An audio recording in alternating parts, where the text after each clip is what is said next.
Director பிரேம்குமாரோடைய படம் அப்படின்னாலே கண்டிப்பாக தரமாக தான்ப்பா இருக்கும், ஃபீல் குட் மூவியாக இருக்கும் அப்படின்றது தான் ரசிகர்களுடைய கருத்து. அதற்கு சான்று தான் 96 படமும் மெய்யழகன் படமும்.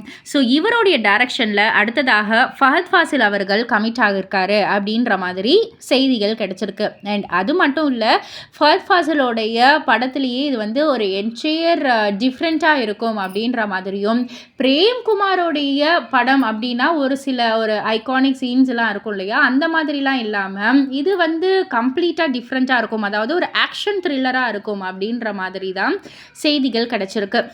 அதாவது 96 படமும் சரி, மெய்யழகன் படமும் சரி, ரெண்டுமே ஃபீல் குட் மூவியாக தான் இருக்கும். அதில் வந்து அப்படியே ஆக்ஷன் த்ரில்லர் சீக்வன்ஸ் அப்படின்லாம் எதுவுமே கிடையாது. பட் ஆனால் அவருடைய இந்த ஒரு படம், அதாவது ஃபஹத் ஃபாசிலை வச்சு எடுக்கிற ஒரு படம் வந்து ஆக்ஷன் த்ரில்லர் மூவியாக தான் இருக்கும் அப்படின்றதால ரசிகர்கள் கிட்ட ஒரு நிறைய எக்ஸ்பெக்டேஷன்ஸ் இருக்குது. பிரேம்குமாரோடைய டைரக்ஷனில் ஆக்ஷன் த்ரில்லர் எந்த மாதிரி அமைதுன்னு பொறுத்திருந்து பார்ப்போம் அப்படின்றது தான் ரசிகர்களுடைய கருத்தாக இருக்குது.